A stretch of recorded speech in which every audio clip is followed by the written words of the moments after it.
신실하신 하나님, 우리의 삶이 하나님의 장중에 붙들려 있음을 고백합니다. 그 은혜의 손길로 저희들을 붙잡으시며 주의 길로 인도하심도 감사드립니다. 하나님, 다 헤아리지 못하면서 때로는 다 아는 것처럼 믿음이 있는 것처럼 그렇게 교만히 행했던 것들을 용서하여 주옵시고 주님 주시는 믿음의 분량만큼 겸손히 삶의 자리에서 순종하며 주의 뜻을 따르는 저희들의 신앙이 되게 하여 주시옵소서. 무더위 속에 육신과 마음이 지쳐갑니다. 아버지 하나님, 날마다 새 힘을 더하여 주옵시고 우리의 영혼 가운데 생기를 더하사 성령으로 인하여 주의 길을 즐겁게 나아가는 저희들이 되게 하여 주시옵소서. 휴가기간 가운데 있습니다. 여러 곳을 오고 가는 우리 성도들의 발걸음 주님 지켜주시고 그 여정 가운데에 함께 하시는 주님으로 인하여 쉼이 있고 안식이 있고 평안이 있으며 감사가 있는 귀한 시간 되게 하셔서 다시금 삶의 자리로 돌아와 주님의 맡기신 사명들을 능히 감당해내는 귀한 주의 일꾼들 다 되게 하여 주시옵소서.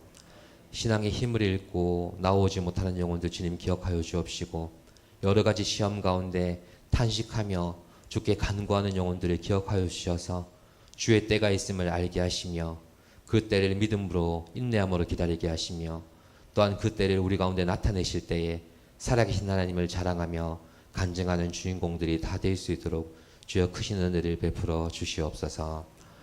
여러 가지 질병과 또한 사고로 인하여서 고통 가운데 있는 우리 환우들 기억하여 주시옵소서.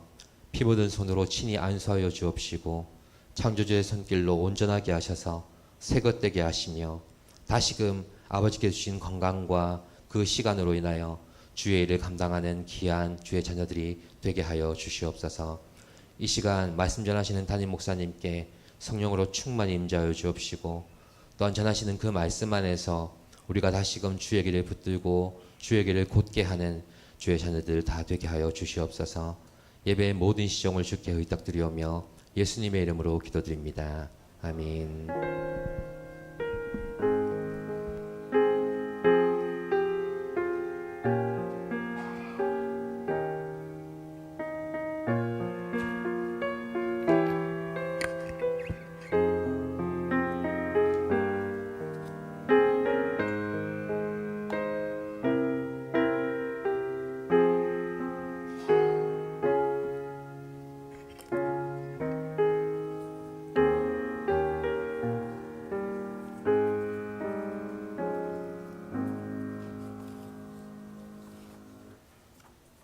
네, 먼저 좌우의 분들과 인사하시겠습니다.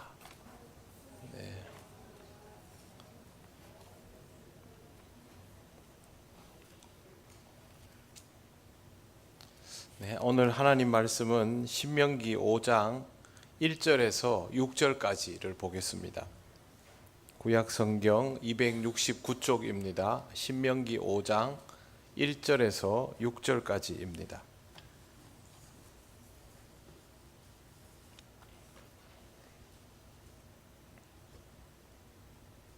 한 절씩 교독하겠습니다. 모세가 온 이스라엘을 불러 그들에게 이르되 이스라엘아 오늘 내가 너희의 귀에 말하는 규례와 법도를 듣고 그것을 배우며 지켜 행하라.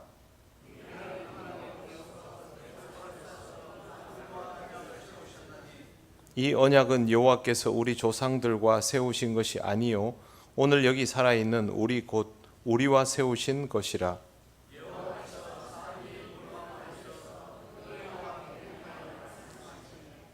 그때에 너희가 불을 두려워하여 산에 오르지 못하므로 내가 여호와와 너희 중간에 서서 여호와의 말씀을 너희에게 전하였노라. 여호와께서 이르시되 나는 너를 애굽 땅 종되었던 집에서 인도하여 낸 내 하나님 여호와라. 아멘. 기도드리겠습니다. 하나님 아버지 은혜를 감사합니다. 오늘 주신 이 말씀 우리가 함께 묵상하며 이 속에 있는 하나님의 뜻을 분별하길 원하오니 성령께서 우리를 인도하시고 깨닫게 하옵소서. 예수님 이름으로 기도드립니다. 아멘.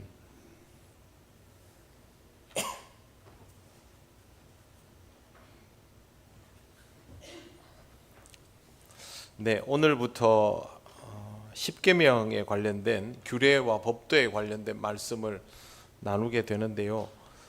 하나님께서 이스라엘에게 주신 규례와 법도, 대표적인 십계명에 관해서 말씀을 읽는데, 유대 율법주의는 배격되어야 하지만 하나님이 주신 규례와 법도 자체가 필요 없다라는 것은 아니다라는 걸 전제를 하고 이 말씀을 대하시기를 바랍니다.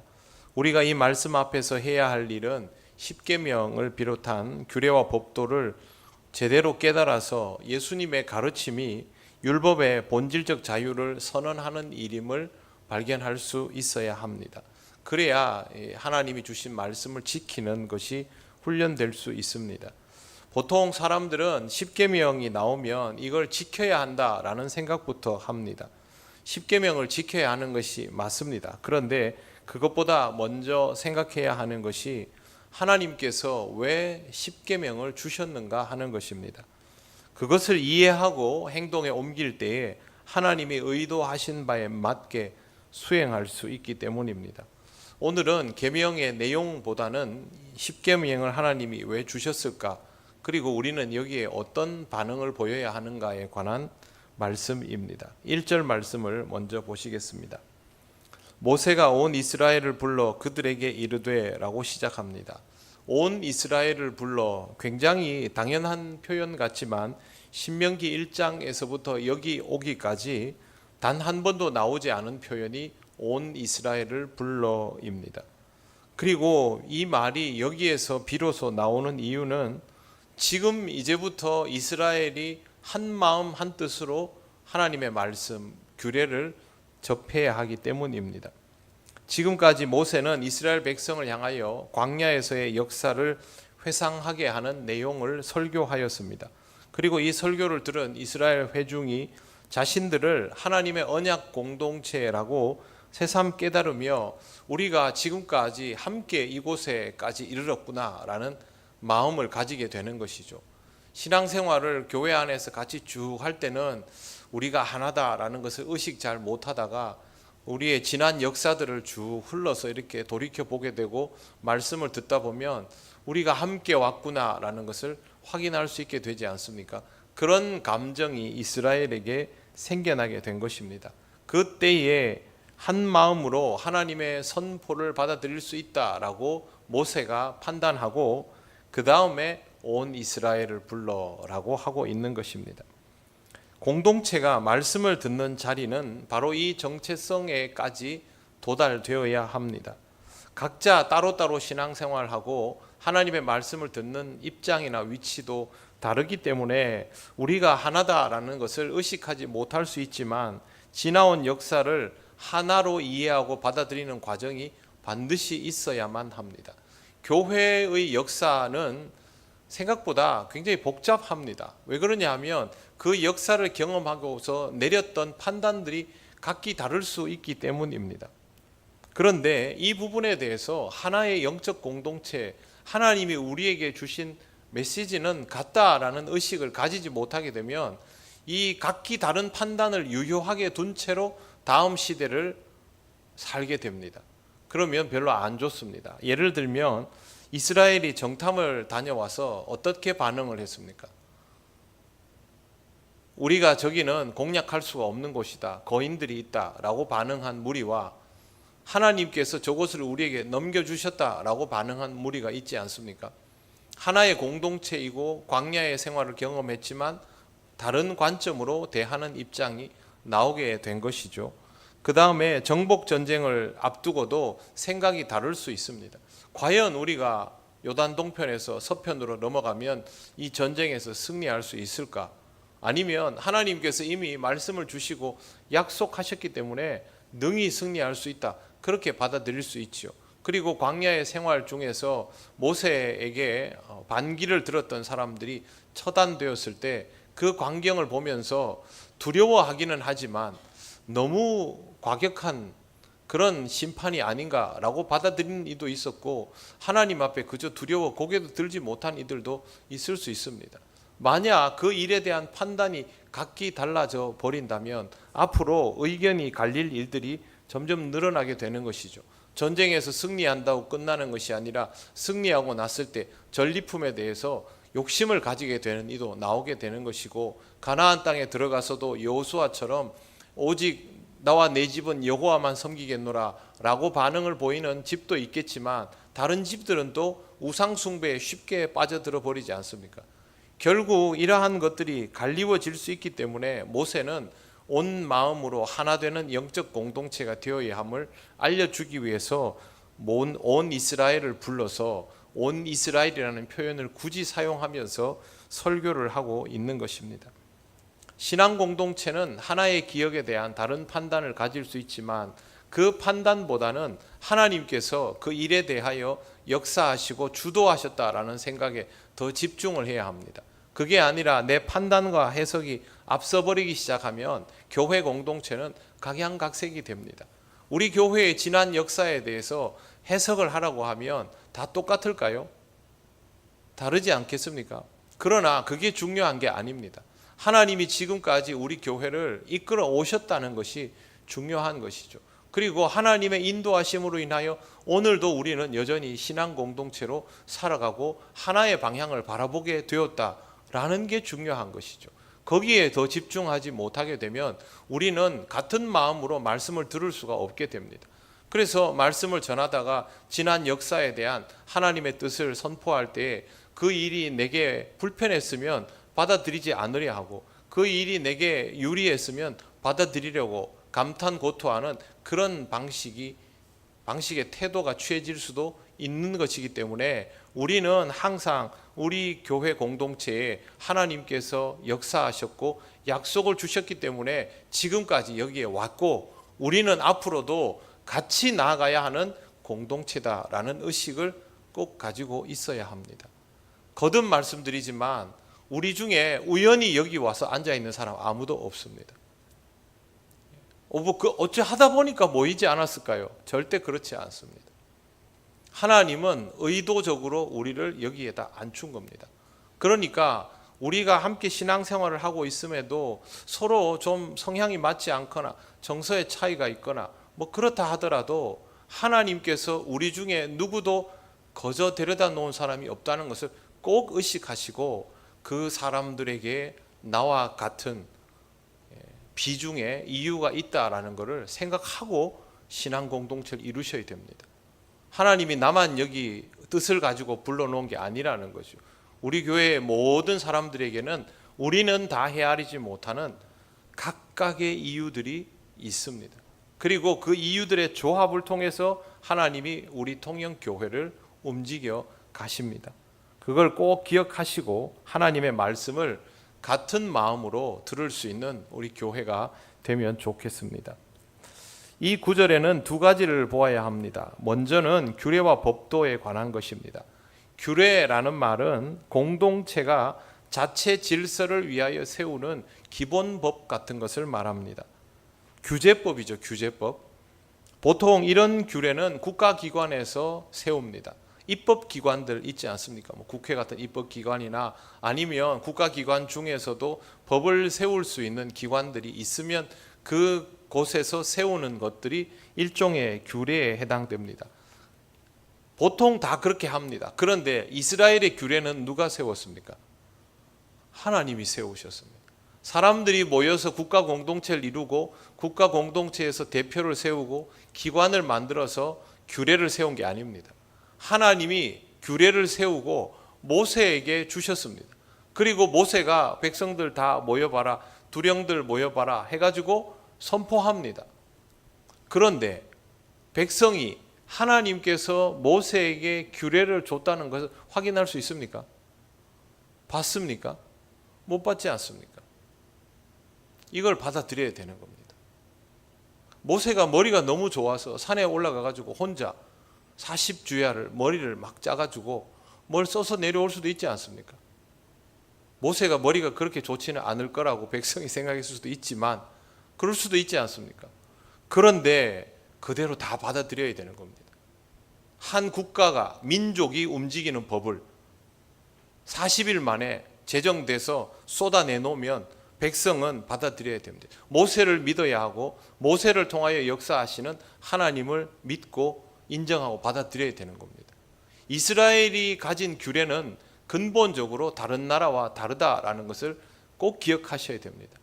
하나님이 주신 겁니다. 사람이 쓴 게 아닙니다. 그 다음에 나오는 법도라는 말은 이 규례를 바탕으로 만들어진 사회법을 의미합니다.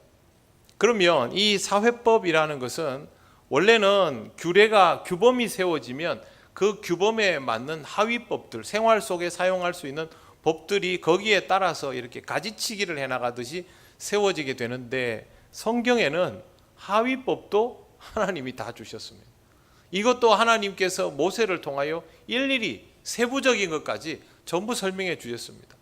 저와 여러분은 성경을 보면서 제사를 지낼 때는 곡식 양을 얼마나 하고 짐승을 잡을 때는 뭘 어떻게 하고 이런 걸 하면 이런 것들은 하나님께 제사 지내라 하면 제사장들이 보면서 이 정도는 이렇게 해야 되고 저건 저렇게 해야 되고, 제사 지낼 때 어떤 제사는 하나님께 올려드리고 어떤 거는 좀 우리끼리 돌려 가지고 와서 파티할 수도 있고 그렇게 생각해 버릴 수도 있지만, 하나님은 하나님께 올려드리는 것과 그렇게 올려드리고 난 다음에 다시 가져와서 나누는 것까지도 누가 얘기했습니까? 하나님께서 모세를 통하여 이야기한 겁니다. 그러니 이스라엘은 자기들의 국가의 법을 자기들이 세우지 못합니다. 그 말은 이 나라가 누구 거라는 것입니다. 하나님의 것이죠. 이 백성은 누구의 것입니까? 하나님의 백성입니다. 이것이 신앙 공동체의 정체성입니다. 규례와 법도를 하나님께서 세우셨다라는 것, 이스라엘 백성은 자기들이 만들었으면 적응하는 것이 훨씬 쉽습니다. 여러분, 법을 우리가 만들어 보십시오. 특히 법을 만들고 주도한 사람들이 그 법 지키는 게 어렵습니까? 쉽습니까? 자기가 만들었으면 쉽습니다. 왜? 이 법의 취지를 알지 않습니까? 어느 선까지 지켜야 되는 거 알지 않습니까? 우리가 교통법규가 바뀌면 쉽게 적응합니까? 못하지요. 왜? 이게 취지가 뭔지를 모르는 거죠. 횡단보도에서 우회전 할 때 어떻게 해야 되는가? 이것 가지고 우리가 얼마나 고민이 많았습니까? 취지를 모르기 때문에. 취지를 알면 쉽습니다. 그런데 이 법은 하나님이 만드셨지 않습니까? 하나님으로부터 취지를 들어야 하는 것이죠. 그 취지를 이해해야 이걸 지킬 수 있는 겁니다. 그러니 십계명을 지킨다, 율법을 지킨다, 그게 중요한 게 아니라 하나님께서 이걸 주시는 취지가 무엇인가를 알아야만 지킬 수 있는데, 예수 그리스도께서 이 땅에 오셔서 율법에 관하여 주신 말씀들이 다 뭐냐 하면 하나님이 어떤 취지로 이것을 주셨는지를 설명해 주신 겁니다. 그러니 예수님 말씀을 제대로 이해하고 구약 성경을 보면 이게 딱 그림이 나오는 겁니다. 그래서 이건 폐지하는 게 아니죠. 예수께서 뭐라고 하셨습니까? 내가 율법을 폐하러 온 것이 아니라 완전케 하러 왔다 하셨지 않습니까? 그러니까 신구약이 물려 돌아가는 걸 확인할 수 있어야 합니다. 만약 하나님의 법을 신앙이 아닌 다른 관점으로, 즉 취지를 이해하지 못하고 그 법을 지켜야 한다는 생각만 가지고 준행을 하려고 든다면 유대인들처럼 율법주의자가 됩니다. 그리고 신앙 없이 지키는 규례와 법도는 허사입니다. 순종이 제사보다 낫고 듣는 것이 수양의 기름보다 낫다고 하시는 이유는 취지를 이해하고 규례와 법도 앞에 있는 우리의 태도가 신앙적이어야 하기 때문에 그렇게 말씀하신 것입니다. 신앙적이다라는 말 많이 사용하지 않습니까? 과연 무슨 뜻일까요? 신앙적이다. 저 사람 참 신앙적이네. 무슨 뜻인지 생각해 보셨습니까? 교회를 막 열심히 왔다 갔다 하면 신앙적인 것입니까? 그거는 아니죠. 그 예수님 스타일로 하면 그거 아니죠. 신앙적이다라는 말은요, 하나님을 믿고 하나님을 바라서 하나님의 뜻에 나를 맞추는 게 신앙적인 겁니다. 좀 더 간단하게 말씀드리면 하나님의 뜻이 무엇인지를 알아서 거기 맞추는 게 신앙적입니다. 내가 뭘 할까가 아니고 하나님의 의도가 무엇인가, 거기 맞추는 것이죠. 내가 무엇을 할까에 자꾸 집중하다 보면 하나님이 무엇을 원하시는가를 놓쳐버릴 수 있습니다. 신앙에서 가장 위험한 것은 불순종입니다. 불순종은 하나님이 하라는 것을 하지 않을 때 불순종이라고 합니다. 그리고 하나님이 하지 말라는 것을 할 때도 불순종입니다. 뿐만 아니라 하나님이 원하시는 것을 생각지 않고 내가 하고 싶은 것에 몰두하는 것도 불순종이 됩니다. 하나님을 믿는 자녀라는 사람들이 가장 많이 저지르는 불순종이 무엇일까? 하라고 한 것을 하지 않는 것일까? 하지 말라고 한 것을 한 것일까? 아니면 하나님이 하라는 것보다 내가 하고 싶은 것에 더 집중하는 것일까? 3번이죠. 그래서 불순종은 굉장히 무섭고 놓치기가 쉽습니다. 하나님이 원하시는 것을 생각하지 못하면 우리도 모르는 사이에 그 공간을 우리가 원하는 것으로 채우게 되어 있습니다. 신앙이 좋은 듯 보여도 그 열심이 왜곡될 수 있다라는 것이 우리가 아주 주의해야 할 부분이죠. 유대인들이 자기들이 신앙이 없다고 생각합니까? 예수님 시대 유대인들이 자기들이 신앙 없다고 생각했습니까? 아닙니다. 바리새인들이 자기들 신앙 없다, 우리가 신앙이 좋은 듯하여도 사실은 신앙이 좋지 않은 사람들인데 안 들키고 잘 있었는데 예수님이 와가지고 저 나사렛 예수가 와서 다 들춰내는구나 이랬을까요? 아닙니다. 우리같이 신앙 좋은 사람들이 어디 있다고? 어디 나사렛에서 온 청년이 우리 신앙을 판단하나? 이렇게 된 겁니다. 그러니 이게 얼마나 무섭습니까? 유태인들이 왜 지금도 다른 민족의 판단을 받지 않고 자기들 소견에 좋은 대로 저렇게 잘 움직일까요?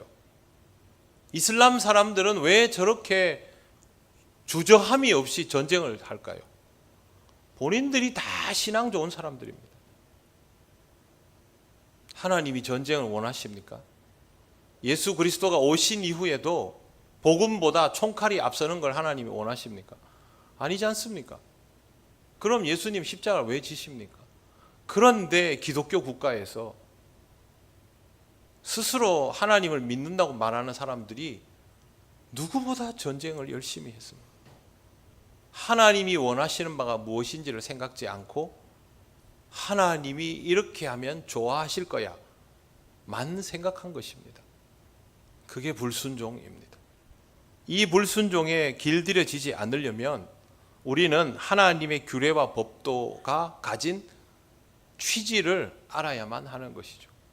그리고 하나님의 규례와 법도는요, 우리한테 익숙한 게 아닙니다. 거듭 말씀드리지만 성경 말씀에 한번 보시면요, 1절 밑에 보십시오. 내가 너희의 귀에, 여기서부터 한번 읽어보겠습니다. 내가 너희의 귀에 말하는 규례와 법도를 듣고 그것을 배우며 지켜 행하라. 듣고 그 다음 뭡니까? 배우며 지켜 행하라 합니다. 배우며가 왜 여기 들어갈까요? 배운다라는 말은 전제가 있습니다. 모른다는 말입니다. 못한다는 겁니다. 그러면 배워야 됩니다. 우리가 태어나면서부터 성경을 다 알면 성경을 배울 필요가 없죠. 기도하는 법을 다 알면 기도하는 법을 배울 필요가 없고, 복음을 다 알고 있으면 복음에 대한 교육을 받을 필요가 없습니다. 원래 신앙이 좋은 사람이 뭐 신앙 교육이 굳이 또 필요하겠습니까? 그런데 이게 아니라는 것이죠. 그럼 배워야 됩니다. 규례와 법도를 모르기 때문에 배워야 되는 겁니다. 익숙하게 하고 훈련해야 되는 것이죠. 살아가다 보면 운전도 배워야 되고, 운동도 배워야 되고, 요리도 배워야 되고, 기술도 배워야 됩니다. 우리는 생존에 필요한 갖가지 것들을 배우면서 살아왔습니다. 그걸 통해서 이 사회의 구성원으로 1인분 이상의 역할을 하는 사람으로 자리 잡으려고 애쓰죠. 신앙은 어떻습니까? 신앙도 똑같습니다. 배우고 익히며 성장해야 합니다. 그런데 신앙은 잘 배우려 하지 않습니다. 여러분, 신앙을 왜 잘 배우려 하지 않는 이유를 아십니까? 내가 신앙에 쓰는 시간이 적어서 그렇습니다. 여러분의 일주일 중에 신앙에 할애되는 시간이 많으면 비중이 커지지 않습니까? 그러면 내 일주일이 168시간입니다.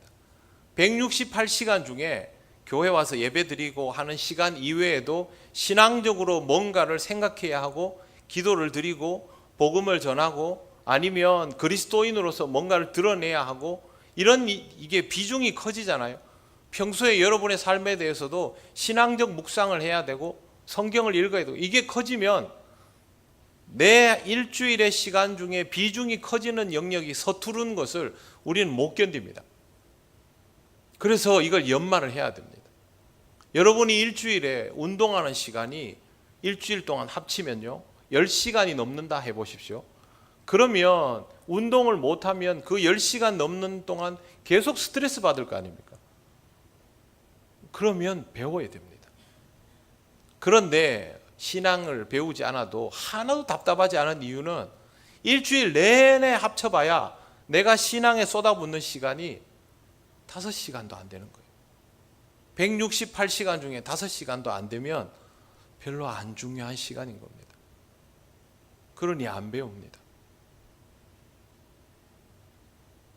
일단은 신앙적 생각을 하고 신앙생활에 관계되는 활동을 하고 신앙적인 것들에 대한 양을 좀 늘려야 됩니다.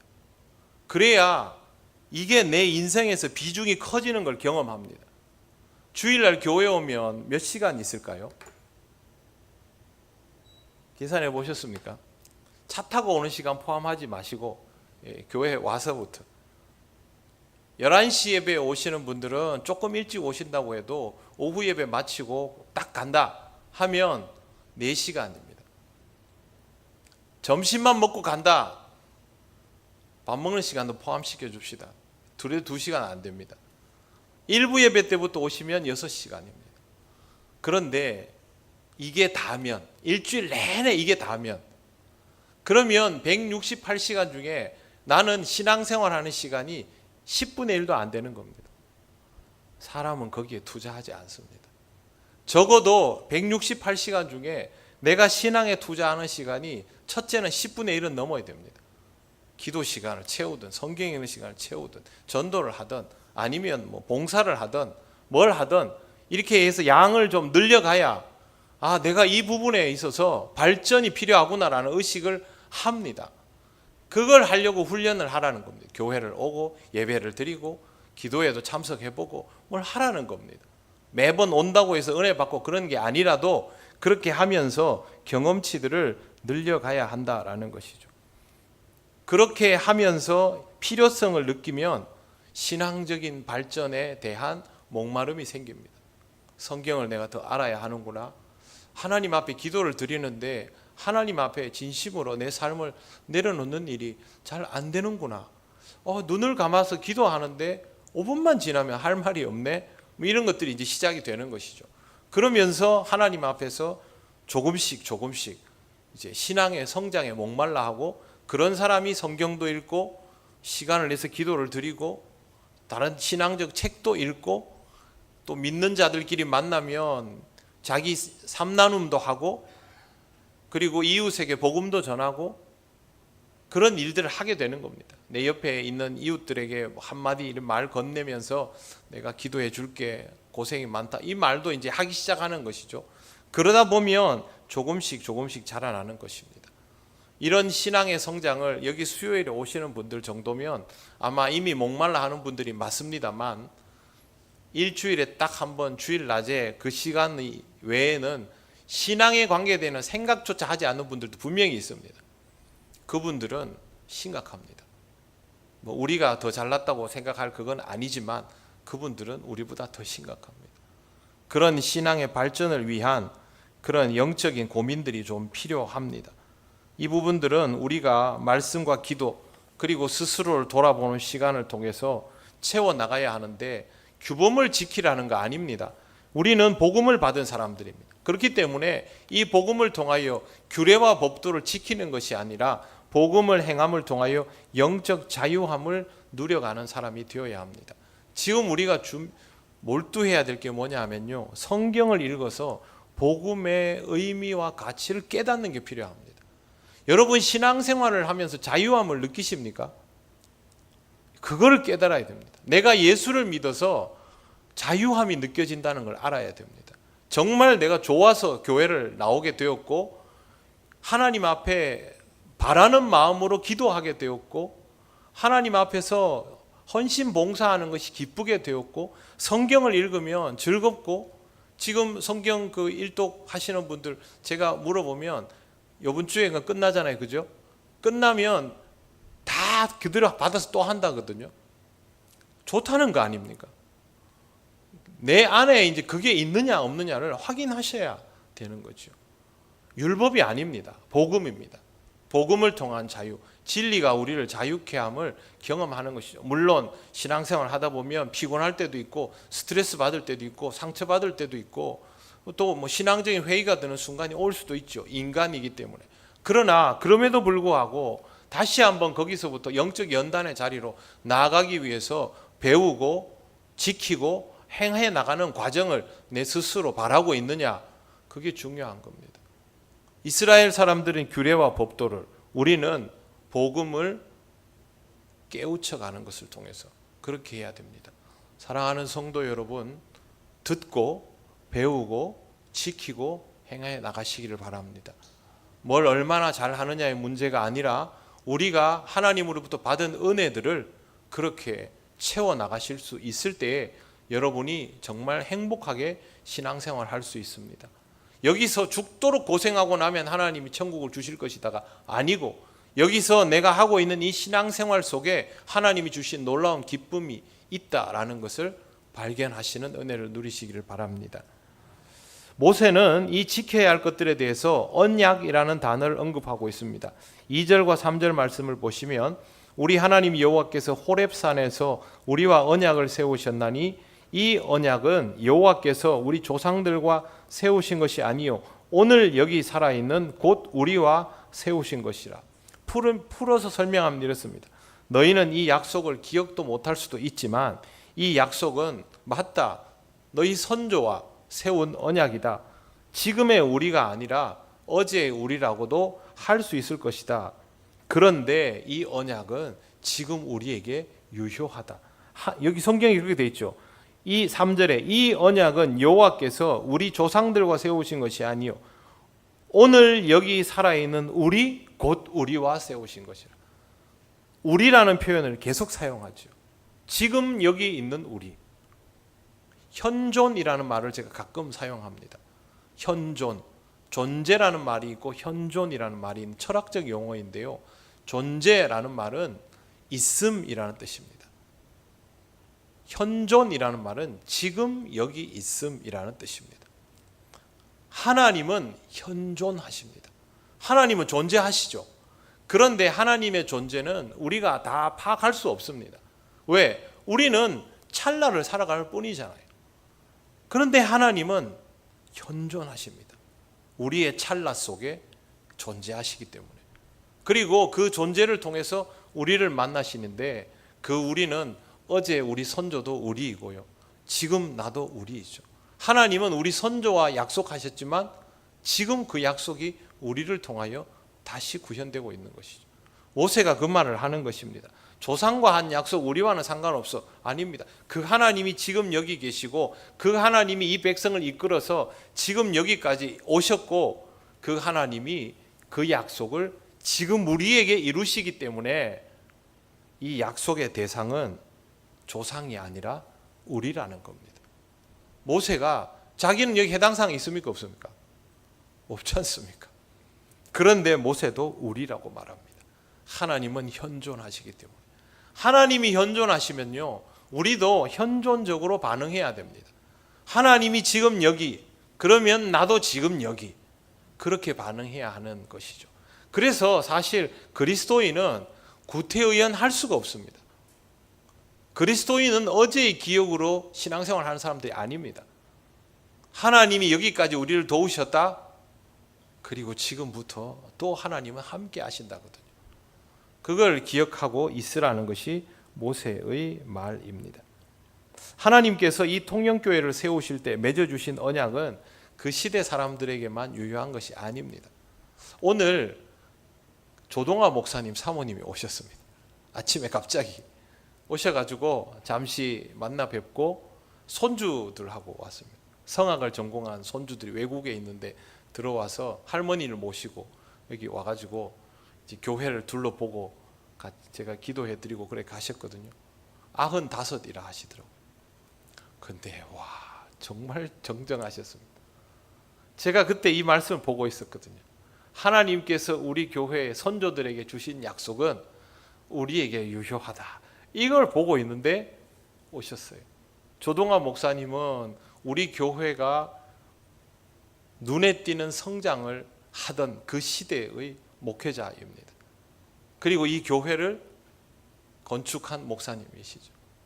그 시대에 같이 계셨던 분들은 지금도 계시지만 하나님은 그때 우리 통영교회에 주신 약속이 있으시죠.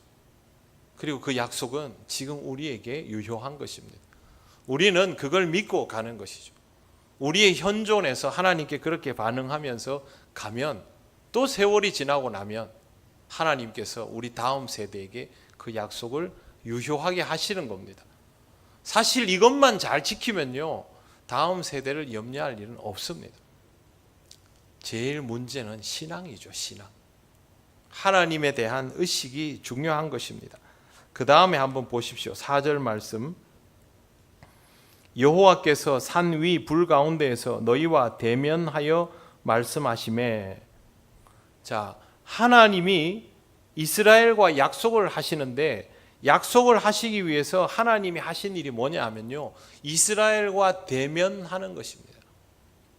하나님은 대면하십니다. 그런데 이스라엘이 하나님을 봅니까 못 봅니까? 못 보지요. 5절 말씀 보십시오. 5절 같이 읽겠습니다. 시작. 그때에 너희가 불을 두려워하여 산에 오르지 못하므로 내가 여호와와 너희 중간에 서서 여호와의 말씀을 너희에게 전하였노라. 여호와께서 이르시되 아멘. 하나님이 약속을 주실 때에 하나님이 취하시는 방법은 대면하시는 것입니다. 그런데 이 대면함이 이루어지지가 않습니다. 왜? 하나님의 임재 현상 자체를 백성이 두려워하기 때문에 감히 하나님 앞으로 나올 수 없는 것이죠. 그래서 하나님께서 그가 드러내시지 않고 전달자를 세우셔서 하나님의 뜻을 전하게 하신 겁니다. 그게 바로 모세인 것이죠. 모세는 말씀의 통로였습니다. 말씀의 통로가 지켜질 때 이스라엘은 하나님의 말씀을 들을 수 있었습니다. 말씀의 통로를 백성이 지켰을까요? 하나님이 지켰을까요? 하나님이 지키셨죠. 이스라엘 백성은 통로를 지키고 싶어 하지 않았습니다.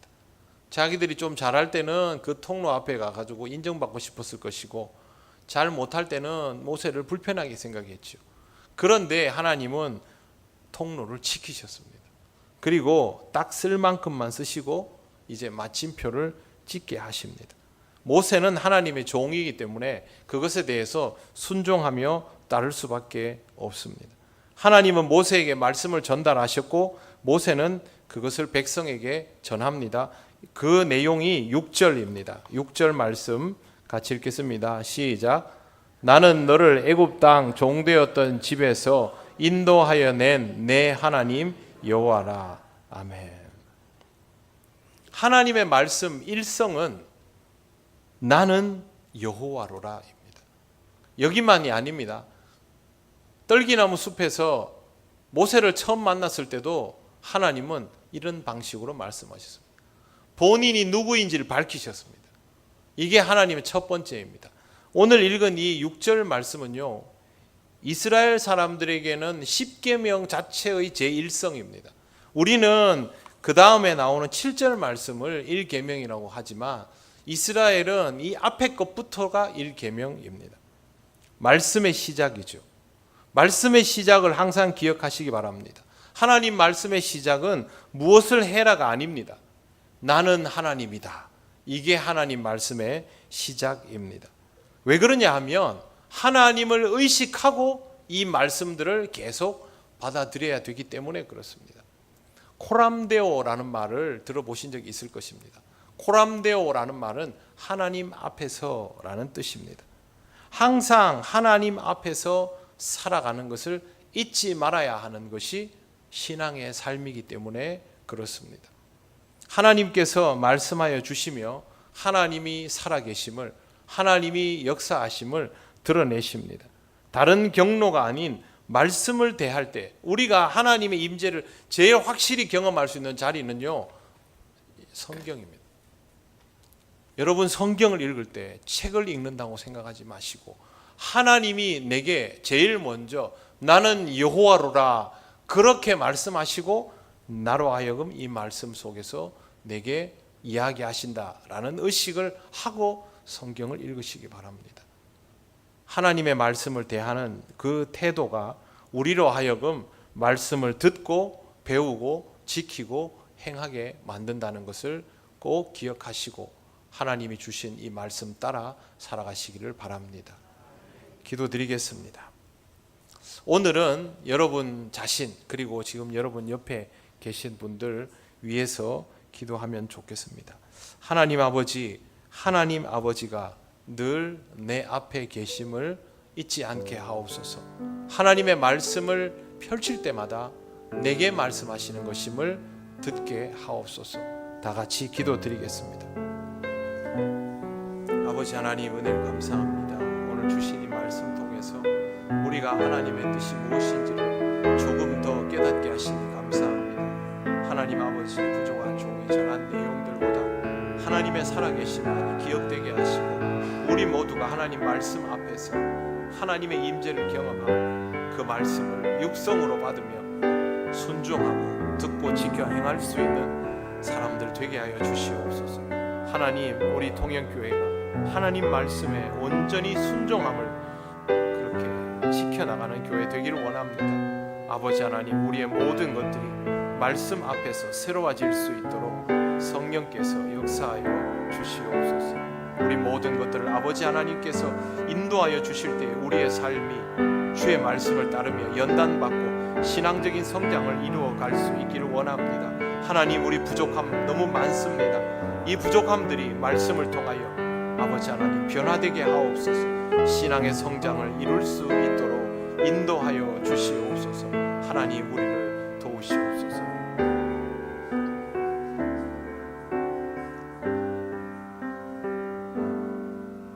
하나님 감사합니다.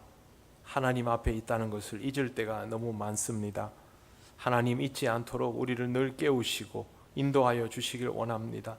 특별히 성경을 읽을 때마다 하나님께서 우리에게 말씀하시는 것이 들리며 깨달아지게 하옵소서. 세상의 책들을 읽는 것 같지 않게 하시고 주의 말씀을 대할 때마다 말씀을 듣고 깨달으며 지켜 행할 수 있도록 순종하며 받아들이는 우리들 되게 하셔서 하나님, 우리 통영교회가 하나님 말씀에 순종하는 주의 종들로 가득하게 하옵소서.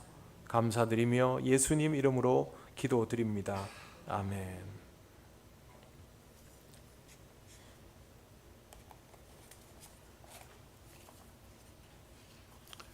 교회 소식 전하겠습니다. 다음 주일 오후 1시에 장학회가 1교육관에서 있습니다. 그리고 이번 주에부터 서리집사 토요 새벽반 공부가 시작이 됩니다. 여러분에게 신청을 미리 완료를 부탁드린 것은 교재 숫자를 맞추기 위해서입니다. 신청하신 집사님들 토요일 새벽에 뵙겠습니다. 그리고 8월이 되면 그 2단 경계주일에 맞추어서 제가 수요일 날 특강을 계속 했는데요. 다음 주부터 8월 한 달 동안은 요리문답을 가지고 공부를 하려고 합니다. 요리문답을 세례받을 때 해보셨죠? 그리고는 아마 안 하셨을 텐데요. 그 요리문답에 문항이 있습니다. 그것에 대해서 같이 풀이를 하고 신앙적으로 복습을 하고 기본기를 든든히 하는 것이 이단을 경계하는 가장 좋은 방법 중에 하나입니다. 이 요리문답 책 가지고 계신 분은 가지고 오셔도 되고요. 교회에서 인쇄물을 만들어서 여러분들에게 드릴 겁니다. 그래서 다른 분들도 공부를 하셔야 됩니다. 그래서 8월 한 달 동안 수요일 저녁에는 이 요리문답 공부를 저하고 같이 하도록 하겠습니다. 그리고 행복한 전도대 관심을 많이 가져주시고 용품 후원하실 분들은 주보에 나와 있는 계좌를 이용해 주시기 바랍니다. 네, 다른 광고는 주보 참조해 주시기 바랍니다. 이제 우리가 다 같이 주님께서 가르치신 기도를 올려드립니다. 하늘에 계신 우리 아버지, 아버지의 이름을 거룩하게 하시며 아버지의 나라가 오게 하시며 아버지의 뜻이 하늘에서와 같이 땅에서도 이루어지게 하소서. 오늘 우리에게 일용할 양식을 주시고 우리가 우리에게 잘못한 사람을 용서하여 준 것 같이 우리 죄를 용서하여 주시고 우리를 시험에 빠지지 않게 하시고 악에서 구하소서. 나라와 권능과 영광이 영원히 아버지의 것입니다. 아멘.